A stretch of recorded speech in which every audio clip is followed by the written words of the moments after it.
Hello नमस्कार हमारे सभी दर्शकों को। आज हम आपको पढ़ाने वाले हैं भारतीय संविधान, इंडियन कॉन्स्टिट्यूशन।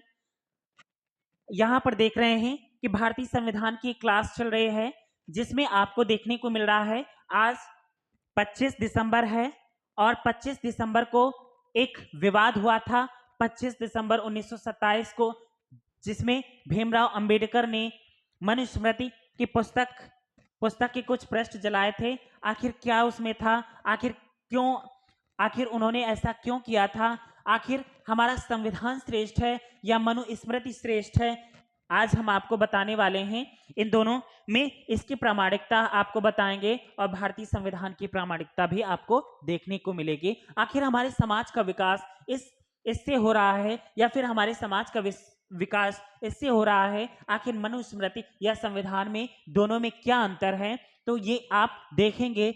मनुस्मृति के संपूर्ण तथ्य हम आपके सामने पेश कर रहे हैं। बहुत सारे फैक्ट हैं जो हम आपके लिए लेकर आए हैं, तो यहाँ पर देखेंगे, जानेंगे कि आखिर इन दोनों में क्या अंतर है। भारतीय समाज का विकास आखिर इससे हुआ है या फिर इससे हुआ है, प्राचीन काल की क्या व्यवस्थाएं चल रही थी, क्या अव्यवस्थाएं थी और वर्तमान में क्या अव्यवस्था है या क्या व्यवस्था चल रही है। इन दोनों पुस्तकों में क्या अंतर है, आखिर हमारे देश का निर्माण कैसे हो सकता है, आइए देखते हैं इन तथ्यों के माध्यम से। तो यहाँ पर देख रहे हैं मनुस्मृति में ये पुस्तक है जो आपकी दिखाई दे रही है, मनुस्मृति की पुस्तक है। और जो हमारे मनुस्मृति जो पुस्तक है हमारे प्राचीन भारतीय समाज का निर्माण करती है और किस आधार पर निर्माण करती है, इसमें कौन कौन से ऐसे मतभेद देखने को मिलते हैं जो हमारे समाज में आज भी कुछ लोगों में ऐसे वाद विवाद बने हुए हैं या फिर बहुत सारे ऐसे तथ्य हैं जो लोगों को पता नहीं है, जानकारी नहीं है। तो आइए चलते हैं, देखते हैं आखिर इसमें क्या है जिसमें आज भी हमारे भारतीय समाज को बहुत ज्यादा भ्रमित करते हैं। तो इन तथ्यों के माध्यम से आपको बहुत कुछ जानकारी मिलने वाली है। देख रहे हैं इस मनुस्मृति में क्या क्या लिखा गया है। यहाँ पर देख रहे हैं मनुस्मृति प्राचीन भारत का एक प्रमुख धर्मशास्त्र है। यहाँ पर देख रहे हैं धर्मशास्त्री ग्रंथ है। ये जो मनुस्मृति है एक प्रकार का प्राचीन धर्मशास्त्री ग्रंथ है जो हिंदू, यहाँ पर देख रहे हैं, जो कि हिंदू हिंदू कानून, नैतिकता और समाज शास्त्र के सिद्धांतों को परिभाषित करता है। आपका जो विषय है समाज शास्त्र उठाकर देखना, उसमें मनुस्मृति के बहुत सारे वहां पर मनुस्मृति अर्थात भारतीय समाज में कौन सी व्यवस्थाएं थी, क्या थी, हमारे भारतीय समाज के प्राचीन भारतीय के कौन कौन से विकास हुआ, कैसे हुआ, किस प्रकार से हुआ, आखिर मनुस्मृति क्या है, ये सारी जानकारियां आपको जो भारतीय एक पुस्तक है आपकी समाज शास्त्र इंडियन सोशियोलॉजी है, उसमें इस पुस्तक का बहुत ज्यादा वर्णन किया गया है। भारतीय समाज शास्त्र से आपको बहुत कुछ जानकारियां मिलेंगी। तो यहाँ पर देख रहे हैं, यहाँ पर जो धर्मशास्त्र मनुस्मृति इसे एक प्रकार से धर्मशास्त्र माना गया है और ये हिंदू कानून, नैतिकता और समाज शास्त्र के सिद्धांतों को परिभाषित करता है। यह ग्रंथ लगभग 2000 वर्ष पूर्व रचा गया था। देखते हैं ये जो ग्रंथ है मनुस्मृति, अर्थात ये एक प्रकार के दार्शनिक थे, इन्होंने मनुस्मृति नामक पुस्तक की रचना की थी। कब की थी? 2000 वर्ष पहले। और इसके रचयिता महर्षि मनु को ही माना जाता है, ये महर्षि मनु थे। मनुस्मृति में निम्नलिखित विषयों पर चर्चा की गई है। क्या चर्चा की गई है, चलिए आइए देखते हैं। यहाँ पर मुख्य विषय है क्या, यहाँ पर वर्ण व्यवस्था, आश्रम व्यवस्था, कुलीनता और विवाह। यहां पर देखते हैं वर्ण व्यवस्था में समाज के चार वर्णों, भारतीय समाज को 4 वर्णों में विभाजित किया गया था। ब्राह्मण, क्षत्रिय, वैश्य और शूद्र के कर्तव्यों और अधिकार यहां पर देखने को मिलता है कि ब्राह्मण, क्षत्रिय, वैश्य और शूद्रों के कर्तव्यों, अर्थात यहां पर कहा जाता है कि इन लोगों को, भारतीय समाज को के लोगों को काम के आधार पर जिनका जो काम था उन्हें उसी वर्ग में रखा गया था। अर्थात कहा जाता है कि ब्राह्मण वर्ग के जो लोग थे उनको शिक्षा देने में रखा गया था, उनको शिक्षा देने में रखा गया था। और क्षत्रिय वर्ग के जो लोग थे इनको युद्ध करने में, अर्थात युद्ध करने में या लड़ाई झगड़े करने में इनको रखा गया था, क्योंकि इन मामलों में ये ज्यादा थे। यहाँ पर देखते हैं वैश्य लोगों को पशुपालन, और यहाँ पर देखने को मिलता है कि पशुपालन और कृषि के क्षेत्र में या व्यापार करने के क्षेत्र में, धन कमाने के क्षेत्र में वैश्यों को रखा गया था। यहाँ पर देखते हैं शूद्र, और शूद्र के लोगों को रखा गया था सेवा करने में। ये जो शूद्र वर्ग के लोग हैं तो वो क्या करेंगे, ब्राह्मण वर्ग के लोगों की सेवा करेंगे, क्षत्रिय वर्ग के लोगों की सेवा करेंगे और वैश्य लोगों की सेवा करेंगे। तो इनको कर्तव्य दिया गया था कि आप सेवा करेंगे। आप समझ सकते हैं कि भारत में अगर सेवा करना एक प्रकार से नौकरशाही व्यवस्था है, नौकरशाही व्यवस्था है, और वो एक प्रकार से भारतीय समाज में बहुत सारे यहाँ पर भेदभाव तय करता है। अगर हम किसी उच्च वर्ग के व्यक्ति की या ऊंचे पद में बैठे व्यक्ति की अगर हम उसकी सेवा करते हैं, उसकी नौकरी करते हैं, तो वो ऊंचा व्यक्ति नीचे वाले व्यक्ति को नीच ही समझता है। तो यहाँ पर सेवा करने की भावना अर्थात उस समय की बहुत अलग थी और वर्तमान की बहुत अलग है, क्योंकि तब से तो बहुत ज्यादा बदलाव हुआ है कि यहाँ पर अर्थात कि भारतीय जो संविधान कहता है कि यहाँ पर हम लोग अगर किसी भी कंपटीशन की तैयारी करते हैं और भारत देश के किसी भी विभाग में जाते हैं तो वो भी शब्द एक प्रकार से सेवा ही हुआ, क्योंकि हमें समाज सेवा करना है और हमें अपने देश की रक्षा करनी है, अपने देश की सेवा करना है। लेकिन यहाँ पर रखा गया था कि उनकी लोगों की सेवा करनी है, और किसकी, ब्राह्मण और क्षत्रिय और वैश्य, इन लोगों की सेवा करनी है। तो यहाँ पर ये मतभेद यहाँ पर दिए गए हैं, सेवा जैसा भाव यहाँ पर रखा गया है। यही हमारे शूद्र जन को या बहुजन लोगों को बहुत ज्यादा कष्टदायक लगता है। आगे देखते हैं आश्रम व्यवस्था। यहाँ पर आश्रम व्यवस्था जैसी व्यवस्था की गई थी। जीवन के 4 आश्रमों की व्यवस्था की गई थी कि ब्रह्मचर्य आश्रम, गृहस्थ आश्रम, वानप्रस्थ आश्रम और संन्यास आश्रम के नियम यहाँ पर दिए गए हैं। देखते हैं यहाँ पर ब्रह्मचर्य आश्रम बताया गया है कि जब से जन्म होता है तो जन्म से लेकर 25 वर्ष तक की आयु तक का व्यक्ति, यहाँ पर 100 साल की सीमा दी गई है, आयु सीमा यहाँ पर 100 साल रखी गई है, जिसमें 25 वर्ष तक का व्यक्ति यहाँ पर क्या करेगा, ब्रह्मचर्य का पालन करेगा। इसके बाद 25 से लेकर 50 वर्ष तक का व्यक्ति जो है, आयु का व्यक्ति गृहस्थ जीवन में व्यस्त रहेगा। और इसके बाद जब 50 वर्ष के पश्चात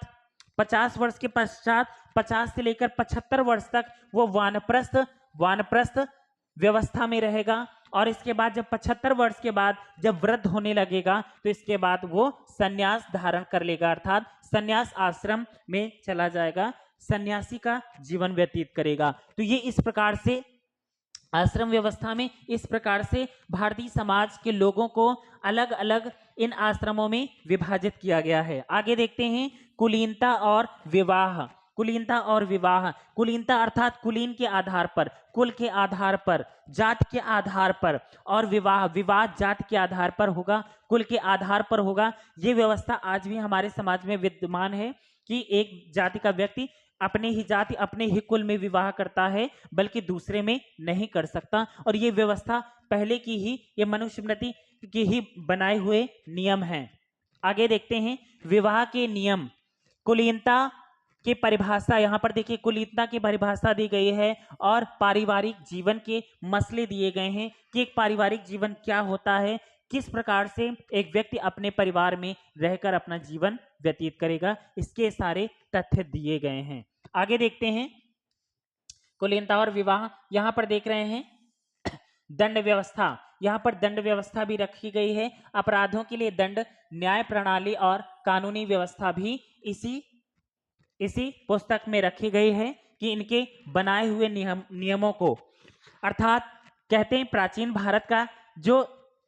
भारत के जो निर्माण करता है वो मनु को माना जाता है, और आधुनिक भारत के जो नायक हैं, महानायक हैं, वो भीमराव अंबेडकर को माना जाता है। आगे देखते हैं यहाँ पर, क्योंकि जो दंड व्यवस्था या आपराधिक मामले या न्याय व्यवस्था, कानूनी व्यवस्था जिस प्रकार से यहाँ पर मनुस्मृति में पुस्तक में लिखी गई है, और इस पुस्तक के निर्माणकर्ता मनु हैं, महर्षि मनु हैं, तो इस प्रकार से उन्होंने ये व्यवस्था बनाई थी। अब वर्तमान में जो आधुनिक भारत आया, तो आधुनिक भारत के जो महानायक हैं, महानायक भीमराव अंबेडकर, उन्होंने भारतीय संविधान बनाया।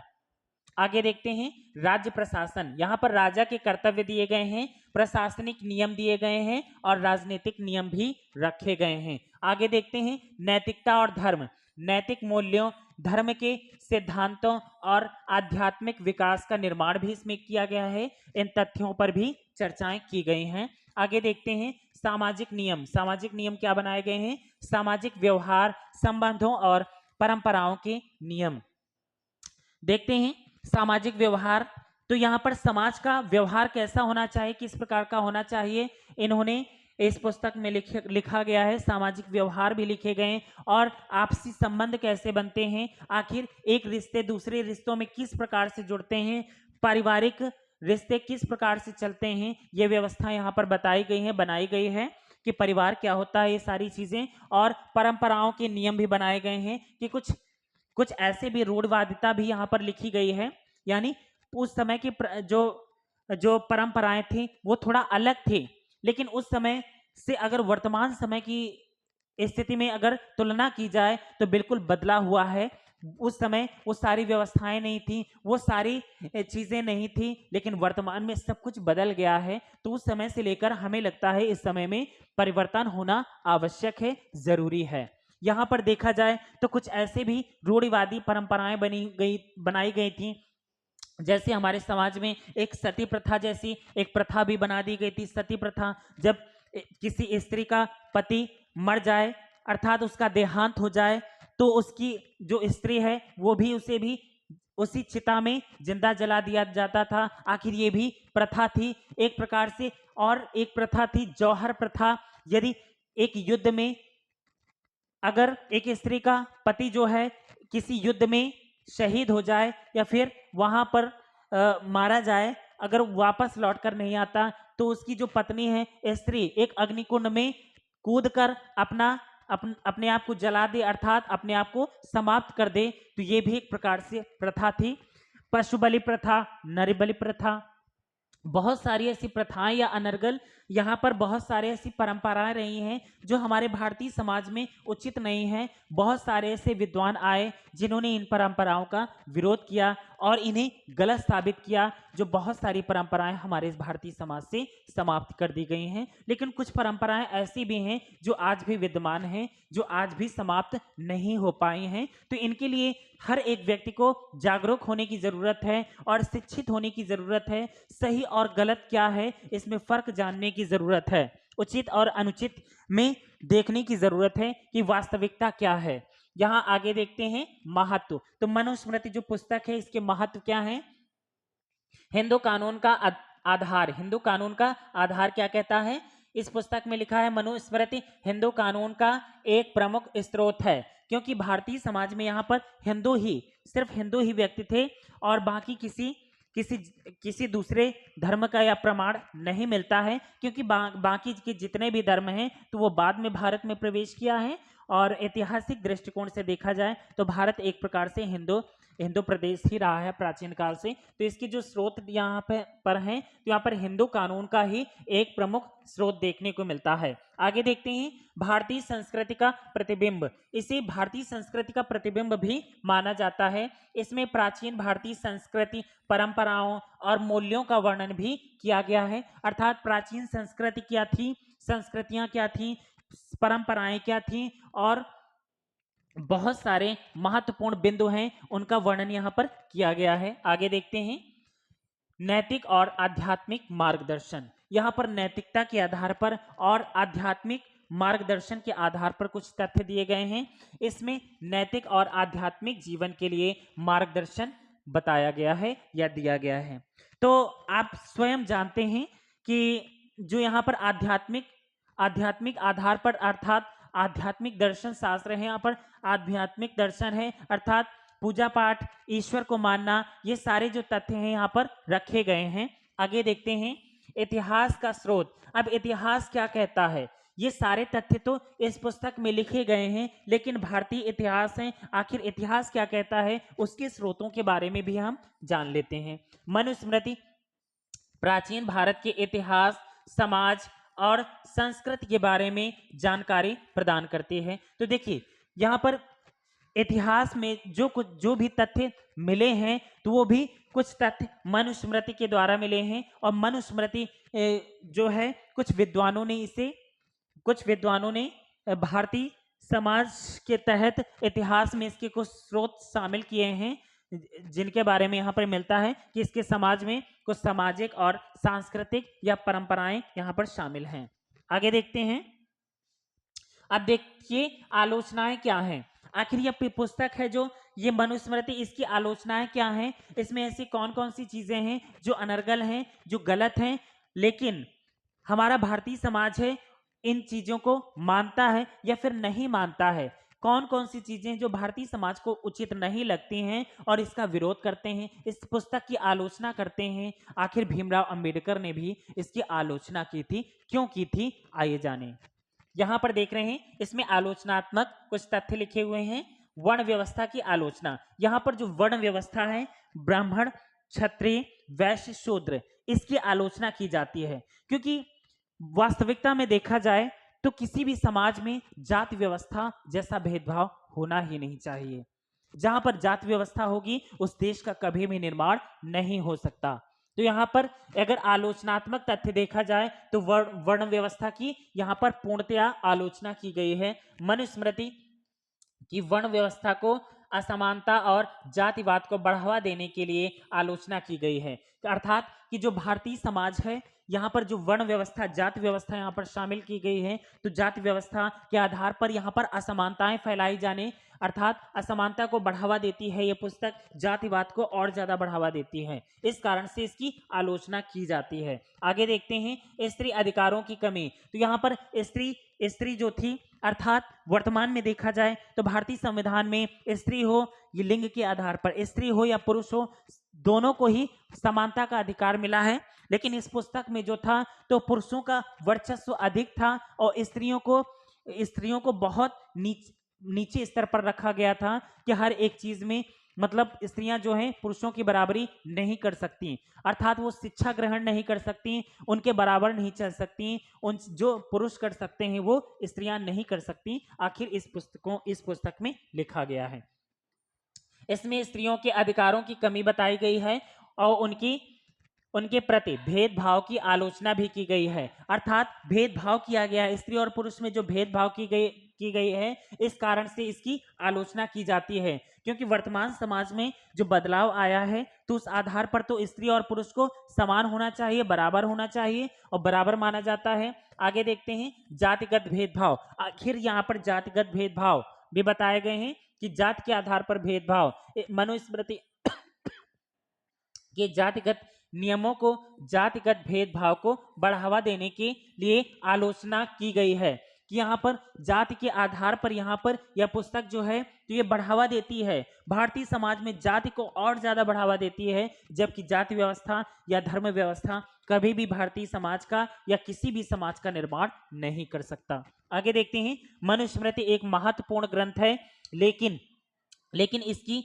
आलोचनाओं को भी ध्यान में रखना आवश्यक है। देखिए मनुस्मृति एक महत्वपूर्ण ग्रंथ है, यह भारतीय समाज का हर एक व्यक्ति जानता है कि मनुस्मृति ये पुस्तक जो है तो भारतीय समाज का एक प्रकार से धार्मिक ग्रंथ है, लेकिन एक प्रकार से देखा जाए तो इसकी आलोचनाओं को भी ध्यान में रखना चाहिए कि आखिर इसमें आलोचनाएं की गई हैं तो क्यों की गई हैं, इसमें कौन से ऐसे तथ्य रखे गए हैं जो उस समय कमियां थी, इस कारण से उन्होंने लिखा था। लेकिन वर्तमान में अगर देखा जाए तो ये कोई भी तथ्य जो है हमारे समाज का निर्माण नहीं करते हैं, इस कारण से इसकी आलोचना की जाती है।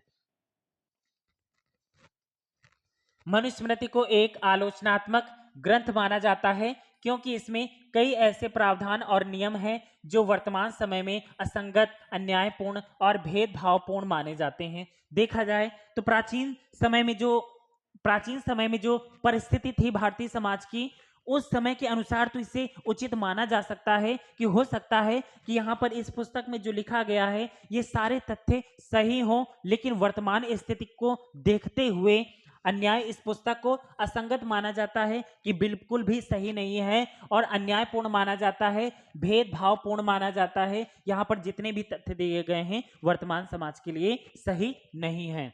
यहाँ कुछ कारण भी दिए गए हैं। सामाजिक और आर्थिक असमानता, वर्ण व्यवस्था। वर्ण व्यवस्था में देखते हैं मनुस्मृति में वर्ण व्यवस्था को बढ़ावा दिया गया है, जिसमें समाज को 4 वर्णों में विभाजित किया गया है। वही ब्राह्मण, क्षत्रिय, वैश्य और शूद्र, और प्रत्येक वर्ण के लिए अलग अलग अधिकार और कर्तव्यों का निर्धारण किया गया है। तो ये चीज बहुत ज्यादा गलत है, जो हमारे समाज के लिए बिल्कुल भी उचित नहीं है कि जात के आधार पर उनको काम बांटा जाए, है ना। वैसे जात के आधार पर नहीं, सिर्फ व्यक्ति की प्रतिभा के आधार पर काम होना चाहिए। और वर्तमान की जो परिस्थिति या स्थिति देखने को मिलती है, भारतीय संविधान कहता है हम व्यक्ति को अधिकार जाति के आधार पर नहीं बल्कि उसकी प्रतिभा के आधार पर देंगे। तो ये बात बहुत अच्छी है और ये बहुत ही अच्छा फैक्ट है कि हर एक व्यक्ति को प्रतिभा के आधार पर, टैलेंट के आधार पर, योग्यता के आधार पर कि व्यक्ति कितना योग्य है, यहाँ पर जाति धर्म जैसा कोई भी शब्द शामिल नहीं होना चाहिए। सिर्फ अगर व्यक्ति को अगर कोई पद मिले या उसे नौकरी दी जाए या किसी भी प्रकार से उसे आगे बढ़ाया जाए, तो सिर्फ उसे जो कर्तव्य कर रहा है तो उसकी प्रतिभा के आधार पर, उसके टैलेंट के आधार पर, उसकी योग्यता के आधार पर ही उसे सारे अधिकार दिए जाने चाहिए। तो बस यही सारे तथ्य हैं जो इस पुस्तक को गलत साबित करते हैं और भीमराव अंबेडकर ने भी इस पुस्तक को कि यही सारे तथ्य उन्हें बिल्कुल भी नहीं अच्छे लगे, इस कारण से उन्होंने मनुस्मृति के कुछ पृष्ठों को जलाया था। आगे देखते हैं जातिगत भेदभाव। इस पुस्तक में जातिगत भेदभाव बहुत ज्यादा थे। इसमें जातिगत भेदभाव को बढ़ावा देने के कुछ नियम है, जैसे कि शूद्रों और दलितों के अधिकारों की कमी। यहाँ पर सबसे ज्यादा अगर कमी रखी गई है तो ब्राह्मणों और क्षत्रियों को और मतलब उच्च वर्ग में रखा गया है, उनको उनके सारे अधिकार दिए गए हैं, लेकिन वैश्यों को और शूद्रों को, दलितों को उनके अधिकारों से वंचित किया गया है। तो इस पुस्तक में ये चीजें बहुत ज्यादा गलत लगती हैं कि यहाँ पर बाकी के लोगों को जो वर्ण व्यवस्था बनाई गई तो उच्च वर्ग के लोगों को तो उनके अधिकार दिए गए, लेकिन यहाँ पर जो है शूद्र और दलित वर्ग के लोग हैं, इनमें अधिकारों की कमी रखी गई कि इनको वो अधिकार नहीं मिलने चाहिए जो अधिकार उच्च वर्ग के लोगों को दिए गए हैं, ताकि ये उस समाज के बराबर ना आ पाए। अर्थात ये असमानता इसमें रखी गई है कि यहाँ पर उस आखिर क्या कारण था कि यहाँ पर शूद्रों को, हर एक व्यक्ति के मन में प्रश्न उठ सकते हैं कि आखिर क्या कारण था कि उन लोगों को जो जो अधिकार दिए गए वो अधिकार शूद्रों को या दलितों को नहीं दिए गए। आखिर क्या कारण था, आखिर उनके साथ इतना भेदभाव क्यों किया गया।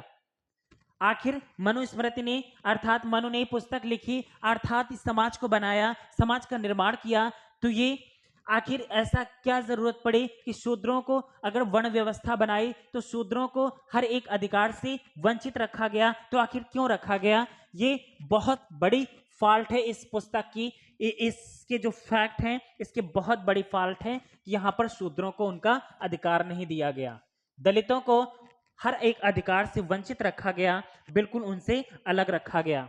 आगे देखते हैं स्त्री अधिकारों की कमी। यहाँ पर स्त्रियों को मतलब पुरुषों के बराबर नहीं समझा गया, पुरुषों के बराबर नहीं समझा गया, उन्हें उनके अधिकारों से वंचित रखा गया। पुरुष अधिक श्रेष्ठ थे और स्त्रियां उतनी श्रेष्ठ नहीं थी, ये इतना मतलब भेदभाव किया गया। इस कारण से ये पुस्तक जो है हमारे भारतीय समाज के लिए अनर्गल है। आगे देखते हैं मनुस्मृति में स्त्रियों के अधिकारों की कमी है, जैसे कि विवाह, संपत्ति और शिक्षा में पुरुषों का वर्चस्व अधिक था और स्त्रियों का वर्चस्व बिल्कुल भी नहीं था, इन्हें इन चीजों से वंचित रखा गया। आगे देखते हैं नैतिक और धार्मिक सीमाएं। अर्थात नैतिक और धार्मिक सीमाएं क्या थी। अन्यायपूर्ण दंड, अन्यायपूर्ण तरीके से दंड दिया जाता था। इसमें अपराधों के लिए कठोर और अन्यायपूर्ण दंड देना और प्रावधान है, जैसे कि मृत्यु दंड और शारीरिक दंड भी शामिल किया गया है कि मृत्यु दंड भी दिया जाएगा और शारीरिक दंड दिया जाएगा। अगर प्राचीन समय में भारतीय समाज को देखा जाए तो यहाँ पर जो नियम उनके लिए थे, जो नियम ब्राह्मण और क्षत्रिय वर्ग के लोगों के लिए थे, वो नियम उनके लिए नहीं थे। अर्थात दंड और यह शारीरिक दंड या भेदभाव की जो प्रक्रिया थी वो शूद्रों और दलितों के लिए अधिक थी। इस कारण से इस पुस्तक को गलत बताया जाता है। अन्यायपूर्ण दंड, यहाँ पर जो दंड दिया जाता था तो अन्यायपूर्ण दंड दिया जाता था, जिसमें अपराधों के लिए कठोर और अन्यायपूर्ण दंड का प्रावधान था। बहुत कठोर दंड दिया जाता था, जैसे कि मृत्यु दंड दिया जाता था और शारीरिक दंड दिया जाता था। वर्तमान में तो ऐसा कुछ है ही नहीं है। तुरंत अगर व्यक्ति हो सकता है अपराध किया है, हो सकता है नहीं भी किया हो, निर्दोष है, फिर भी उसे फांसी पर लटका दो या फिर उसे उसका सर कलम कर दो या उसे बहुत ही भयानक दंड दिया जाता था। आगे देखते हैं धार्मिक कट्टरता। तो यहां पर देख रहे हैं कि धार्मिक कट्टरता बहुत ज्यादा इस पुस्तक में शामिल है। धार्मिकवाद को बहुत ज्यादा बढ़ावा दिया गया है। मनुस्मृति में धार्मिक कट्टरता को बढ़ावा दिया गया है, जैसे कि अन्य धर्मों के प्रति भेदभाव। देखिए, तो यही इसमें अंतर देखने को मिलता है। इस पुस्तक में धार्मिक कट्टरता को बढ़ावा देती है ये पुस्तक, और इसमें जैसे कि अन्य धर्मों में भेदभाव। लेकिन भारतीय संविधान, अब इसमें अगर देखा जाए इसमें क्या और भारतीय संविधान की पुस्तक में क्या अंतर है, तो भारतीय संविधान जो है यहाँ पर अस्पृश्यता को पूर्ण समाप्त करता है, और जो पंथ निरपेक्ष या धर्मनिरपेक्ष ग्रंथ उसे कहा जाता है। भारतीय संविधान को पंथ निरपेक्ष या धर्मनिरपेक्ष, अर्थात भारतीय संविधान कहता है कि मैं किसी भी धर्म को नहीं मानता, मेरे लिए जितने भी धर्म हैं सभी समान हैं, जितने भी अधिकार दिए गए हैं, जितने भी नियम बनाए गए हैं, तो भारत में चाहे वो हिंदू हो, सिख हो, ईसाई हो, मुस्लिम हो, पारसी हो, जैन हो या फिर बौद्ध हो, सभी धर्म के लोगों को समान समानता दी गई है। लेकिन यहाँ पर जो है तो बहुत धर्म के नाम पर बहुत ज्यादा मतभेद देखने को मिलते हैं। इस कारण से ये पुस्तक में और मनुस्मृति और भारतीय संविधान में अंतर देखने को मिलता है। आगे देखते हैं सामाजिक नियमों की जकड़न। इसमें सामाजिक नियमों की जकड़न है, जैसे कि विवाह के नियम और पारिवारिक जीवन में पुरुषों का वर्चस्व। तो विवाह के कुछ नियम बताए गए हैं, और जिसमें कि पारिवारिक जीवन में पुरुषों का वर्चस्व सर्वाधिक था और स्त्रियों को का वर्चस्व बिल्कुल नहीं था। ये बहुत सारे इसमें मतभेद देखने को मिलते हैं।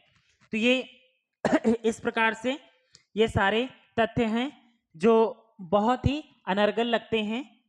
भारतीय समाज में लोगों को भी और भारतीय समाज को भी इस प्रकार से ये समस्याएं उत्पन्न होती हैं। भारतीय जो संविधान है और जो प्राचीन ग्रंथ, हमारा जो प्राचीन धार्मिक ग्रंथ है मनुस्मृति, तो इसमें आपने देखा कि किस प्रकार से इसमें और भारतीय संविधान में किस प्रकार से अंतर देखने को मिलता है। क्या तथ्य हैं जो इसमें शामिल हैं और उसमें नहीं शामिल हैं, उसमें क्या तथ्य हैं जो भारतीय समाज के निर्माण की बात कहते हैं और इसमें कौन से तथ्य हैं जो निर्माण नहीं बल्कि पतन की बात कहते हैं। उचित क्या है, अनुचित क्या है, सही क्या है, गलत क्या है, आप स्वयं समझ सकते हैं और जान सकते हैं।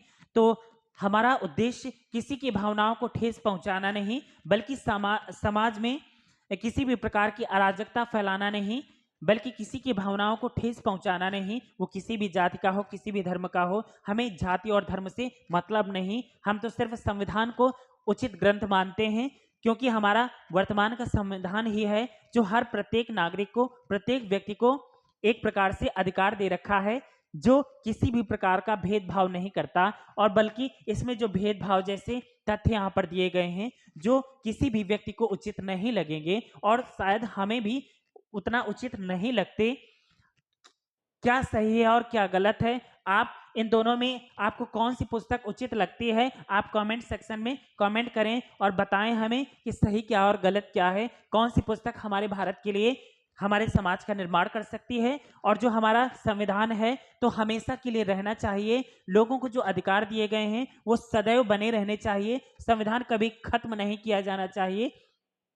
तो इसमें आप कमेंट करें और इस वीडियो को ज़्यादा से ज़्यादा शेयर करें ताकि प्रत्येक भारतीय समाज जान सके अपने अधिकार और हर एक व्यक्ति में कि संविधान क्या है और संविधान को जानना प्रत्येक व्यक्ति का अधिकार है। Thank you so much for watching this video.